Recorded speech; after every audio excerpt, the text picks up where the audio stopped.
Reopen-ի եթերում Renews-ի գլխավոր թողարկումն է բարի երեկո սիրելի հայրենակիցներ, հոկտեմբերի 27-ն է ոճրագործության 26-րդ տարելիցը։ Այս շաբաթը սկսել է հետաքրքիր զարգացումներով մի քանի տողով, լսենք ու սկսենք թողարկումը։ Հայաստանը պատրաստ է բացել ճանապարհը Ադրբեջանից Թուրքիա եւ հակառակը գնացող բեռնատարների առաջ։ Ում է ձեռնտու հայ-թուրքական սահմանի բացումը, հայ եւ թուրք փորձագետների կարծիքը։ Կարգալույց քահանայի կիրակնորյա պատարակը Հովանավանքում, հայհոյանքը, անեծքն ու աղոթքը մեկտեղում։ Փարիզում սկսվում են դատական լսումները Մակրոնի կնոջ տղամարդ լինելու մեղադրանքների գործով։ Մի ձեռքով խաղաղություն, մյուսով առևտրային պատերազմ, Թրամփի թրիփը ասիական երկրներ։ Եվ հոկտեմբերի 27-ի ահաբեկչության 26-րդ տարելիցն է, Reopen-ի հատուկ ռեպորտաժը։ Եվ այսպես, Նիկոլ Փաշինյանը հայտարարել է, թե Հայաստանը պատրաստ է հենց այսօրվանից բացել իր ճանապարհները թուրքական եւ ադրբեջանական բեռնատարների համար։ Եկեք նախ հասկանանք, ինչ է սա նշանակում։ Արդեն 5-րդ տարին է թուրք-ադրբեջանական կողմը անընդմեջ կրկնում է այսպես կոչված Զանգեզուրի միջանցք բառակապակցությունը, սկզբում որպես սպառնալիք, հետո որպես պահանջ։ Դրա տրամաբանությունն այն էր, որ Հայաստանի տարածքով պետք է անցնի մի ճանապարհ, որը սակայն չի լինելու Հայաստանի վերահսկողության տակ։ Պատկերացրեք ձեր տան միջով ինչ-որ մեկը ճանապարհ է ուզում, բայց ասում է, որ այդ ճանապարհի վրա դուք իրավունքներ չունեք։ Իսկ ինչ է հիմա փորձում անել Հայաստանը մեր տպավորությամբ։ Ասում է ճանապարհ եք ուզում առևտուր անելու համար։ Ահա ձեզ ճանապարհ, բայց ինչպես ցանկացած խոշոր քայլ, սա էլ ունի իր ռիսկերը, որոնց մասին հիմա պետք է բաց խոսենք։ Նախ եթե Բաքուն եւ Անկարան մերժեն այս առաջարկը, դա կնշանակի մեկ բան. նրանք իրական նպատակ չունեն ու երբեք էլ տնտեսական ճանապարհ չեն ուզեցել ստանալ, այլ Հայաստանի վրա ճնշում գործադրելն է եղել իրական նպատակը։ Երկրորդ ռիսկը անվտանգությունն է։ Նույնիսկ մեր լիարժեք վերահսկողության պայմաններում թշնամաբար տրամադրված երկրների բեռնատարների հոսքը մեր տարանցքով պահանջում է անվտանգության համակարգերի գերլարված աշխատանք, որ ինչ-որ սադրանքներ չլինեն, մաքսանենգություն չլինի եւ այլն։ Եվ երրորդ ռիսկը սողացող պահանջների վտանգն է։ Հնարավոր է նրանք սկզբում համաձայնեն մեր պայմաններին, բայց ժամանակի ընթացքում սկսեն պահանջել մաքսային զննումից հրաժարվել, հատուկ ռեժիմներ սահմանել, որոնք քայլ առ քայլ կարող են թուլացնել մեր վերահսկողությունը։ Եկեք հիմա տեսնենք ինչ է այսօր բյուջեի քննարկման ժամանակ ասել Նիկոլ Փաշինյանը եւ ինչ են կարծում մասնագետները Հայաստանում եւ Թուրքիայում։ Իլհամ Ալիևի հայտարարությունը, թե Ադրբեջանը չեղարկել է Հայաստան ապրանքների տարանցման արգելքը, պատմական իրադարձություն է համարել վարչապետ Նիկոլ Փաշինյանը։ Ասում է, կարևոր է, որ Հայաստանն էլ համապատասխան քայլեր անի։ Հենց այսօրվանից մենք պատրաստ ենք ապահովել բեռնատար ավտոմեքենաների տարանցումը Թուրքիայից դեպի Ադրբեջան եւ Ադրբեջանից դեպի Թուրքիա, մասնավորապես Մարգարա, Եղեգնաձոր, Սիսիան, Գորիս երթուղիով։ Թե երբվանից են պատրաստվում գործարկել ճանապարհը, արտգործնախարար Միրզոյանն ասում է, դեռ կոնկրետ խոսակցություն չկա։ Իհարկե այստեղ Թուրքիայի կոմպոնենտներ կա, մենք շատ ինտենսիվ երկխոսություն ունենք Թուրքիայի հետ։ Ես կարող եմ նաև իմ դիրքորոշումներում գնահատական ասել, ինքս շատ լավատես եմ այս առումով եւ կարծում եմ, որ առաջիկան պետքա որ շատ շոշափելի արդյունքներ ունենան Հայաստան-Թուրքիա երկխոսությունը։ Թուրքագետ Տիրան Լոկմագյոզյանի կարծիքով սահմանների բացում բոլորն են ուզում, բայց կարևոր է թե ինչ պայմանով։ Այդ ճանապարհի բացումն ըստ նրա Թուրքիային շատ բան կտա, Հայաստանին միայն վնաս, որովհետև Թուրքիան նրա բառերով բուլդոզերի նման մտնելու է Հայաստան եւ խժռելու է հայրենական գյուղատնտեսությունն ու արդյունաբերությունը։ Ermenistanın ne ekonomisi var? Հայաստանն ինչ տնտեսություն ունի։ Հայաստանի տնտեսությունը գրեթե զրոյական է։ Միայն մեր հանքերն են։ Դրանցից էլ շատ քիչ եկամուտ ենք ստանում։ Ամբողջը վաճառում ենք, արտահանում ենք, գումար ստանում։ Հա, փոքր գործարաններ կան, բայց մեծ աշխատատեղ չկա, որովհետև խորհրդային միությունից հետո ամբողջը փլուզվեց։ Մենք արեցինք դա, իսկ Թուրքիայում ինչ կա։ Ամեն ինչ։ Մինչդեռ թուրք փորձագետը Թուրքիայի հետ սահմանի բացումը երկուստեք կարևոր իրադարձություն է համարում եւ առանձնացնում դրական կողմերը։ Առաջինը տարածաշրջանային համագործակցության շրջանակում։ Հայաստանն այս առումով Թուրքիայի համար պակասող օղակն է, երբ Հայաստանն էլ միանա, ավելի լավ համագործակցության միջավայր կստեղծվի։ Երկրորդը խորհրդանշական է, այսինքն մենք հարևաններ ենք, շարունակելու ենք հարևաններ լինել։ Սրանից փախուստ չկա։ Արդեն իսկ ընդհանուր պատմություն ունենք։ Այո, պատմության մեջ շատ ցավալի դեպքեր են եղել, բայց ընդհանուր պատմություն ունենք։ Հարաբերությունների կարգավորում կլինի, երկու կողմերը ավելի հեշտ կգնան։ Առաջինը Աստանա այցելած Իլհամ Ալիևից իմացանք, որ Ադրբեջանի տարածքով ղազախական ցորեն է գալու Հայաստան։ Իշխանական գործիչները ողջունեցին, սա համարեցին ապա շրջափակման առաջին լուրջ քայլը։ Ընդդիմադիրները քննադատեցին։ Տնտեսագետները դրական են համարում ցանկացած կոմունիկացիայի բաց լինելը, բայց նաև ռիսկեր են առանձնացնում։ Առաջի կարևոր ռիսկը դա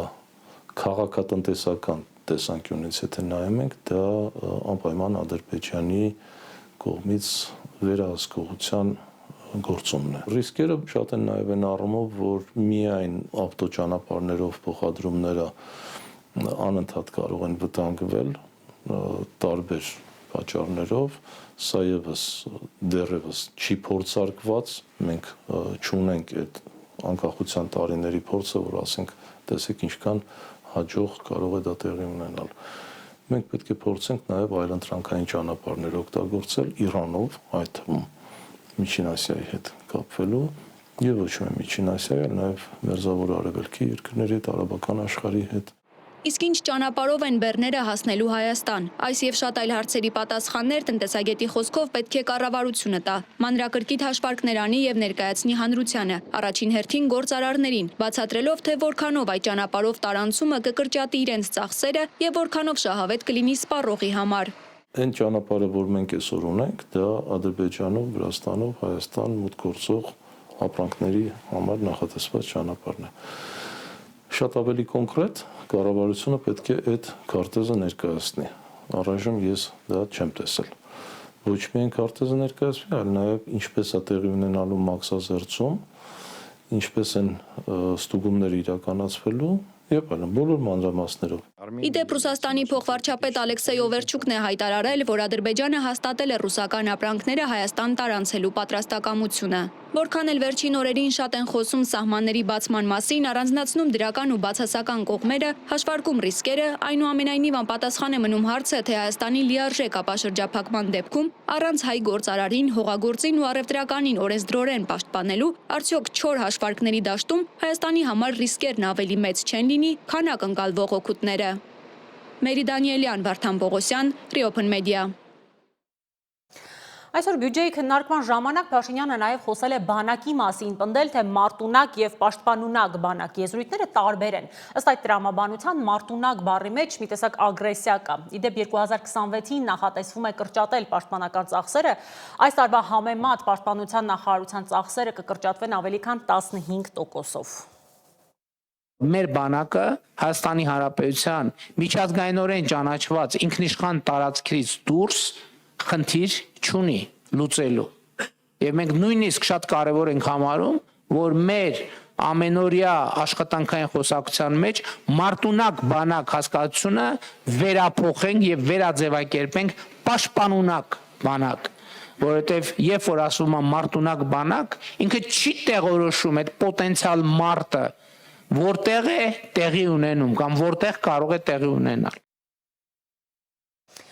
Իսկ հիմա տեսնեք նախորդին ինչպես զարգացան իրադարձությունները Հովանավանքում, որտեղ Փաշինյանը գնացել էր մասնակցելու կարգալույց հռչակված քահանայի մատուցած պատարագին։ Թե ինչպես սկսվեց ու ավարտվեց այդ այցը քիչ անց ռեպորտաժում կտեսնենք, բայց հիմա առաջարկում եմ մի պահ մի կողմ դնենք մեր անձնական համակրանքներն ու հակակրանքները եւ փորձենք հասկանալ, թե իրականում ինչ է կատարվում։ Երբ պետությունը բացահայտ սատարում է եկեղեցու կանոնակարգը խախտած անձին, դա մի տեսակ ստեղծում է մերոնքական եւ հակառակորդ եկեղեցիներ։ Տպավորություն է, որ Նիկոլ Փաշինյանն ուզում է իր սեփական եկեղեցին ունենալ, իր սեփական հոգևորականները ու նույնիսկ իր սեփական կաթողիկոսը։ Սա չափազանց վտանգավոր խաղ է մի հասարակության համար, որն առանց այդ էլ բևեռացվածության խնդիր ունի։ Հավանենք թե ոչ, հայ առաքելական եկեղեցին դարեր շարունակ եղել է ոչ միայն հոգևոր, այլև ազգային ինքնությունը պահպանող հիմնասյուներից մեկը, եթե ոչ գլխավորը, հատկապես պետականության բացակայության դարերում։ Այս ինստիտուտի թուլացումը անկախ նրանից, թե ներկայիս կոնֆլիկտում ով է ավելի ճիշտ, ով է ավելի բարոյական, երկարաժամկետ հեռանկարում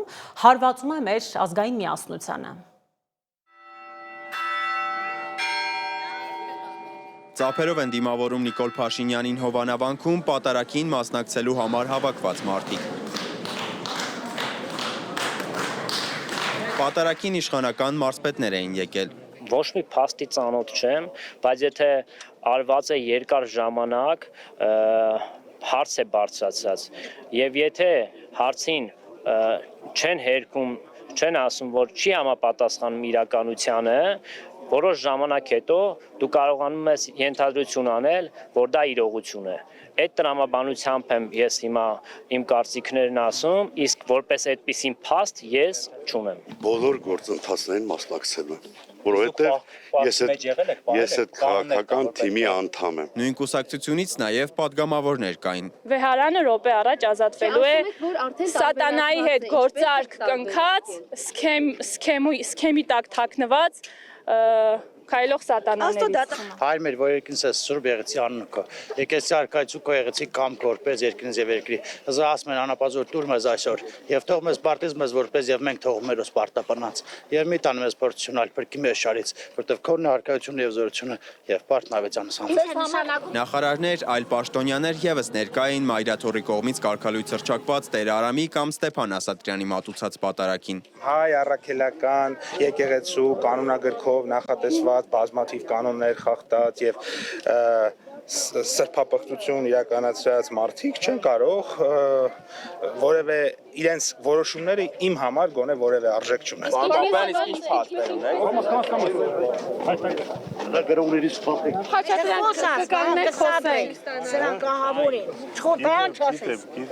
Մեզ լրագրողներիս անիծում էին, պնդում, որ Աստված չի ներելու։ Դժվար էր հասկանալ, թե հատկապես ինչը նկատի ունեն։ Որոշ հավատացյալներ լրագրողների հետ փորձում էին առանձնազրույց ունենալ։ Մեզ հորդորում էին մաքրել տարածքը։ Մի խոսքով, քրիստոնեական հանդուրժողականության մասին խոսելն ավելորդ է։ Ասում ես ինչ պատարակարա, քրիստոնյա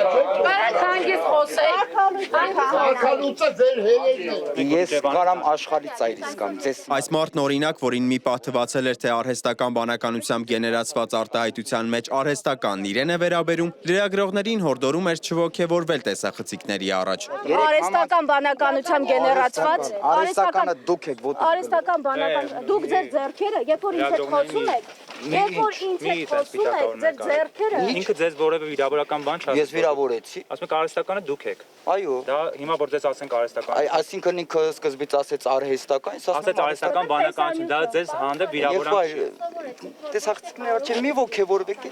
Հայաստանի տարբեր մարզերից եկած հավատացյալները կարծում էին, որ ժողովրդի համար կարգալույց եղած չի Տեր Արամը կամ Ստեփան Ասատրյանը։ Նա ժողովրդի համար կարգալույց եղած չի, նա ժողովրդի կողմից ընտրված քահանա է։ Իշխանական падգամավոր Էմմա Պալյանն էլ կարծում է, որ Վեհարանը վերադարձվելու է հոգևոր արժեքներ կրող մարդու, ու այդ արժեքները հավատացյալ ժողովուրդն է չափելու։ Թեկնածուն լինելու է այն մարդը, Վեհարանը վերադառնալու են մարդուն, ով իրականում հոգևոր արժեքներ է կրում եւ այդքանով Հայաստանի Հանրապետության հավատացյալ ժողովուրդը։ Այդ հավատացյալների ո՞նց եք տարբերելու, ով է հավատացյալ, ով չի հավատացյալ։ Հավատացեք, տարբերակումը արդեն արված է։ Իդեպ փաստաբան Արա Զոհրաբյանն ասում էր, որ որոշ քահանաների հովանավան գալն արգելել են։ Ոստիկանապետը հերքում է։ Մենք յուրաքանչյուր իրավիճակի,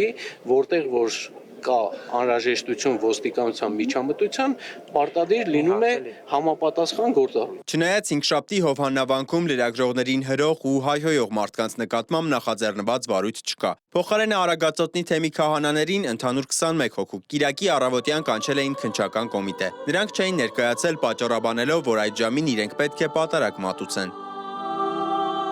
Մայրաթորից այս մասին խոսել են օրեր առաջ։ Եկեղեցիները, վանքերը եւ այլ սրբավայրերը հայաստանյաց առաքելական Սուրբ եկեղեցու ժառանգությունն են եւ անկախ այդ պատմամշակութային արժեքների նկատմամբ սեփականության իրավունքից կրոնական ծեսեր կատարելու եւ պատարակներ մատուցելու կանոնական իրավունքը բացառապես վերապահված է հայաստանյաց առաքելական Սուրբ եկեղեցուն։ Հորդորում ենք իրավապահ մարմիններին կանխել ապօրինությունները եւ ապահովել հովանավանքում սպասավորող քահանաների բնականոն ծառայությունը եւ սրբավայրի հոգեվոր աղոթական մթնոլորտը։ Հետքի մեր գործընկերներին հաջողվել էր պարզել, որ ըստ կադաստրի կոմիտեի հովանավանքը հայաստանյաց առաքելական Սուրբ եկեղեցու սեփականությունն է։ Սակայն Տեր Արամին կամ Ստեփան Ասատրյանին ոչինչ չխանգարեց այնտեղ պատարակ մատուցել։ Բայց ես իմ շնորհակալությունը անկեղծ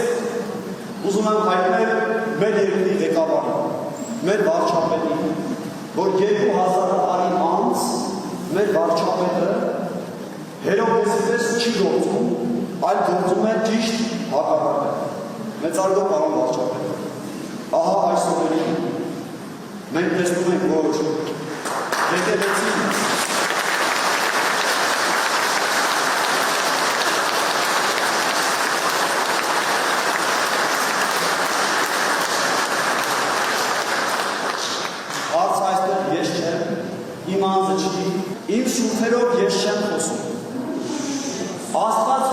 մեր բերանը։ Երբ որ այդ բերանը փակում են, լրացնում են նաև Աստծո խոսքը։ Այս նույն ժամանակ մայրաթոռում էլ կաթողիկոսի գլխավորությամբ էր մատուցվում Սուրբ Պատարագ։ Հայտարարություն է տարածել նաև Մեծիտան Կիլիկիո կաթողիկոս Արամ Առաջինը։ Նա ոչ է ասում ազգը, եկեղեցին, հայրենիքը եւ սփյուռքը պարակտելու փորձերին։ Սիմոն Հովանիսյան, Գևորգ Սիանոսյան, Reopen Media։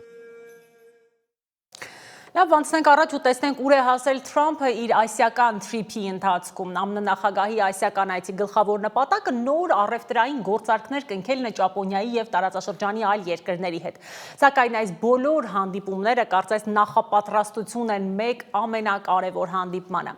Այս այցի արդյունքը կախված է Չինաստանի ղեկավարի հետ նրա բանակցություններից, որոնք ցույց կտան կշարունակվի արդյոք երկու տերությունների միջև առևտրային պատերազմը, թե ոչ։ ԱՄՆ նախագահ Դոնալդ Թրամփը ժամանել է Տոկիո, որտեղ հանդիպել է կայսր Նարուհիտոյի եւ նախատեսում է հանդիպել Ճապոնիայի նոր վարչապետ Սանաե Տակաիչիի հետ հոկտեմբերի 28-ին։ Այցի նպատակն է խթանել առևտրային գործարքները, ներդրումները եւ պաշտպանական ծախսերի ավելացումը։ Ճապոնիայի առաջին կին վարչապետ Տակաիչին խոստացել է գնել ամերիկյան բեռնատարներ, սոյա եւ գազ Թրամփին տպավորելու համար։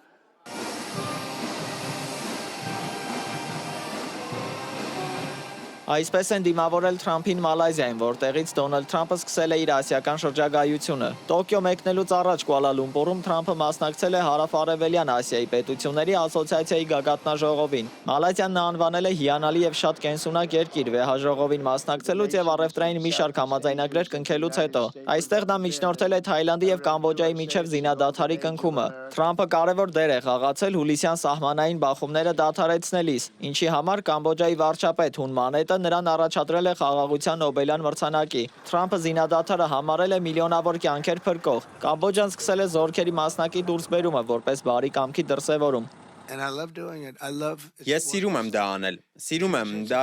չպետք է ասեմ, թե հոբի է, որովհետև դա հոբիից շատ ավելի լուրջ բան է։ Բայց դա մի բան է, որն ինձ մոտ լավ է հաջողվում։ Եվ մի բան, որ սիրով եմ անում։ Միավորված ազգերի կազմակերպությունը պետք է սրանով զբաղվեր, բայց չի զբաղվում։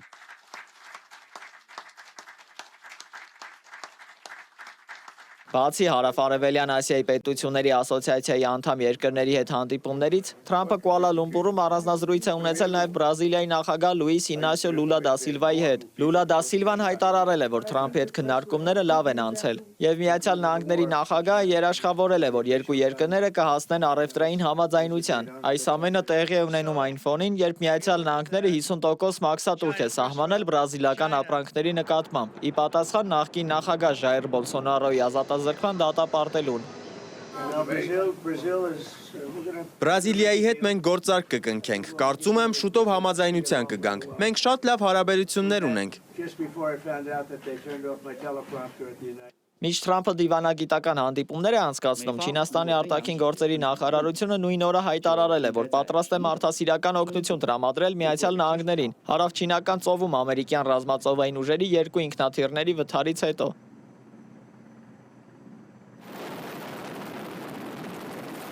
Ասիական շրջագայության հաջորդ եւ թերևս ամենաբարդ կանգառը կլինի Հարավային Կորեայի Պուսան քաղաքը, որտեղ հոկտեմբերի 30-ին Թրամփը կհանդիպի Չինաստանի նախագահ Սի Ցինփինի հետ։ Այս հանդիպումը դիտարկվում է Թրամփի երկրորդ նախագահական ժամկետի ամենամեծ մարտահրավերներից մեկը, քանի որ աշխարհի երկու խոշորագույն տնտեսությունները կփորձեն կանխել իրենց առևտրային պատերազմի հետագա սրումը։ Բանակցությունների նախապատրաստական փուլում երկու կողմերն էլ լուրջ առաջընթացի ակնկալիքներ չեն հայտնել, կենտրոնանալով տարաձայնությունների կառավարման եւ համեստ բարելավումների վրա։ Դավիթ Գենջոյան, Reopen Media։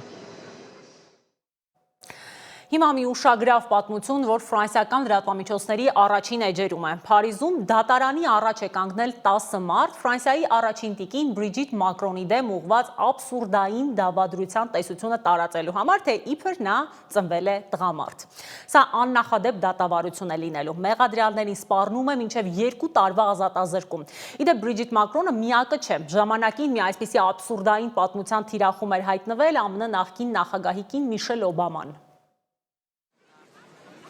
Վերջին տարիների ամենամեծ, ամենասկանդալային ու թերևս ամենակարճ ընդամենը 7 րոպե տևողությամբ տեղի ունեցած կողոպուտի գործով կան կասկածյալներ։ Թանգարանի անվտանգության աշխատակիցները հնարավոր է հանցավոր համաձայնության մեջ են եղել գողերի հետ եւ օժանդակել են կայսերական գանձերի հափշտակությանը։ Քննիչները վստահ են անվտանգության ծառայության առնվազն 1 աշխատակից կողոպուտից առաջ ուղիղ կապի մեջ է եղել հանցախմբի անդամների հետ։ Թեպետ ըստ քննիչների կան ապացույցներ կողոպուտի բացահայտման համար, անդամների ինքնությունը դեռ պարզված չէ։ Թվում է ոչինչ չի կարող ավելի հետաքրքիր լինել, քան ամենապաշտպանված թանգարանից գողությունը, բայց ֆրանսիական եւ միջազգային մամուլի ուշադրությունը հիմա սևեռված է Ֆրանսիայի դատարաններից մեկին, որտեղ փորձում են հասկանալ պետության առաջին տիկնոջ օրիենտացիան։ 10 մեղադրյալներ կկանգնեն Փարիզի քրեական դատարանի առաջ Բրիժիտ Մակրոնի գենդերային պատկանելությունը, ինչպես նաև սեռական կողմնորոշումը կասկածի տակ դնելու համար։ Մեղադրյալները իրենց բնորոշմամբ խոսել են փաստերով, ըստ նրանց այս փոքրիկ տղան Բրիժիտ Մակրոնն է, մի փոքր փոխված։ Հենց այս կինը, որը ապտակել էր հանրապետության նախագահին տեսախցիկների առաջ, հետո էլ նրա ձեռքն օդում էր թողնում բարձրաստիճան հանդիպման պահին, ամբաստանյալների մեկնաբանությամբ նաև պետոֆիլ է, մասնավորապես ամուսնուց մեծ է գրեթե 25 տարով։ Նրա ավագ որդին Մակրոնից 2 տարով մեծ է։ Մեղավոր ճանաչվելու պարագայում ձերբակալված 10 անձանց սպառնում է մինչև 2 տարվա ազատազրկում։ Մոնիկա Հայրոյան, Reopen Media։ Վերադառնանք ու մի դրական թեմայի մասին խոսենք։ Արդեն 1.5 ամիս է Meet Diligent նախաձեռնությունն ու Green Rock հիմնադրամը փորձում են Diligent-ը դարձնել միջազգային ստանդարտներին համապատասխան զբոսաշրջային կենտրոն։ Ինչ է արվում դրա համար, այսօր լսել է իմ գործընկեր Աննա Հարությունյանը։ Diligent-ը որպես ոչ միայն բնության գողտրիկ անկյուն, այլև մշակութային, գործարար եւ համայնքային կյանքի կենտրոն։ Սա այն տեսլականն է, որի շուրջ Երևանում համախմբվել էին զբոսաշրջության, բիզնեսի եւ համայնքային զարգացման ոլորտի տասնյակ ներկայացուցիչներ։ Առիթը Green Rock հիմնադրամի նոր Meet Diligent նախաձեռնության շնորհանդեսն էր, որը խոստանում է նոր շունչ հաղորդել ոչ միայն Diligent-ին, այլև ամբողջ Տավուշի մարզին։ Green Rock հիմնադրամի տնօրեն Կատյա Բրեդիխինայի խոսքով 1.5 ամիս առաջ մեկնարկած այս նախաձեռնության առանցքային նպատակը համախմբում մեկ նպատակի շուրջ։ Инициатива призвана объединить усилия. Նախաձեռնությունը կոչված է միավորելու Diligent-ի առանցքային դերակատարների, հյուրանոցների, ռեստորանների, տուրօպերատորների եւ ընդհանուր առմամբ շահագրգիռ բնակիչների ջանքերը Diligent-ը զբոսաշրջիկների համար առավելագույնս գրավիչ քաղաք դարձնելու նպատակով։ Diligent-ը շատ մեծ ներուժ ունի։ Մենք շատ ենք ցանկանում, որ մարդիկ ոչ միայն հիանան բնությամբ եւ իրենց վրա զգան հանդարտ տուրիզմի փորձը, այլև մշակութային առումով զբաղվելու բան ունենան։ Այս նպատակին հասնելու ճանապարհին կարևորագույն քայլ դարձավ Տավուշի մարզի զբոսաշրջության զարգացման գործակալության հետ համագործակցության հուշագրի ստորագրումը։ Գործակալության տնօրեն Աննա Մարտանյանը նշում է, որ Տավուշը լինելով սահմանամերձ մարզ, նաև ունի յուրահատուկ ներուժ։ Տավուշի մարզը իր ուրույն դերն ունի Հայաստանում, իր բնությամբ, իհարկե, պատմամշակութային ժառանգությամբ եւ իհարկե ինչու ոչ սահմանային լինելը կարող ենք նաեւ դրական կետ որպես ասենք սահմանում լինելը ուղիղ կապ ունենք Վրաստանի հետ։ Meet Diligent նախաձեռնության ղեկավար Դիանա Ասլանյանը նշում է, որ իրենց ռազմավարության կարևոր մասն է նաև միջազգային շուկաներում Diligent-ի ճանաչելիության բարձրացումը։ Ծրագիրն արդեն իսկ ներկայացվել է Մոսկվայում եւ Թբիլիսիում։ Մոսկվայում իրականացրել ենք մի քանի միջոցառումներ, այսինքն Meet Diligent-ը մասնակցել է մի քանի միջոցառումների որպես ներկայացուցիչ։ Իսկ Թբիլիսիում հենց եղել է Meet Diligent-ի պրեզենտացիան, ինչ այսօր անում ենք Երևանում։ Զբոսաշրջիկներն իրականացում են համակցված տուրեր եւ մեկ ուղևորության ընթացքում ցանկանում են մի քանի երկիր այցելել։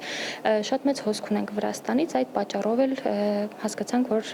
Վրաստանը եւ Թբիլիսին հենց ամենակարևոր կետն է, որտեղից որ պիտի սկսենք։ Այս նախաձեռնությունը միայն զբոսաշրջության մասին չէ։ Այստեղ միայն զբոսաշրջություն չէ, այստեղ նաև տնտեսություն է, այստեղ նաև սոցիալական էֆեկտ է, եւ եթե ստացվի այնպես, որ նմանատիպ ոլորտները համադրվեն, ես կարծում եմ իսկապես ինչպես պետության, այնպես էլ մարզերի զարգացման համար կստացվի բավականին լավ հնարավորություններ։ Յուրաքանչյուր ծրագիր, յուրաքանչյուր նորարար միտք, գաղափար, յուրաքանչյուր մարզում, հատկապես եթե խոսում ենք Տավուշի մարզի համար շատ կարևոր դեր ունի, բոլորիս ցանկությունը մեկն է դարձնել Տավուշը ավելի գեղեցիկ, ավելի բարենպաստ եւ զարգացած դեստինացիա։ Նախաձեռնության շուրջ համախմբված գործընկերները վստահ են իրական հաջողությունը կգնահատվի ոչ միայն զբոսաշրջության հոսքերի աճով, այլև Տավուշի մարզի տնտեսական եւ սոցիալական կյանքի վրա ունեցած չափելի ազդեցությամբ։ Աննա Հարությունյան, Ստեփան Տիգրանյան, Reopen Media։ Եվ այս թողարկման վերջում այսօր հոկտեմբերի 27-ի ահաբեկչության 26-րդ տարելիցն է։ Վարչապետը, նախագահն ու ազգային ժողովի նախագահը ծաղիկներ են խոնարհել խորհրդարանի այգում կանգնեցված հուշակոթողի մոտ եւ հարգանքի տուրք մատուցել ոճրագործության զոհ դարձած պետական եւ քաղաքական գործիչների հիշատակին։ Ահաբեկչությունից 26 տարի անց զոհերի հարազատները շարունակում են պնդել, որ բացահայտված չեն հոկտեմբերի 27-ի պատվիրատուները։ Իմ գործընկեր Անի Հովանիսյանը խոսել է ոճրագործության պահին դահլիճում եղած ականատեսների, լրագրողների ու Նայիրի Հունանյանի ծանոթների հետ։ Reopen-ի հատուկ ռեպորտաժը ամբողջությամբ կարող եք դիտել այս թողարկումից հետո մեր YouTube-յան էջում, իսկ այժմ մի հատված։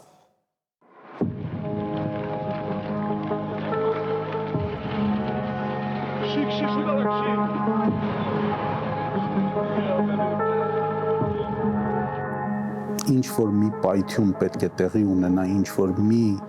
բան պետք է տեղի ունենա, այդպիսի զգացողություն կար։ Առաջին տպավորությունը դա էր, որ սա իրական չի, սա կամ կինո է, կամ նկարահանումը։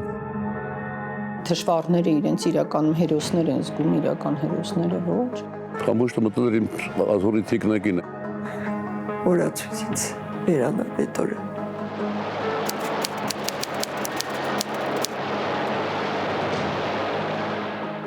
Կառավարության հետ հարց ու պատասխաններ, ես մի փոքր ուշացումով այսպես եկա,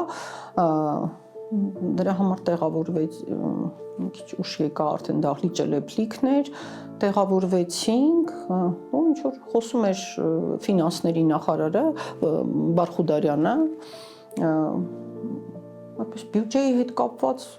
Կարեն Սիրոպիչյանը տեղ նստած է, ոչ մի բան գիտեք չէր կանխագուշակում։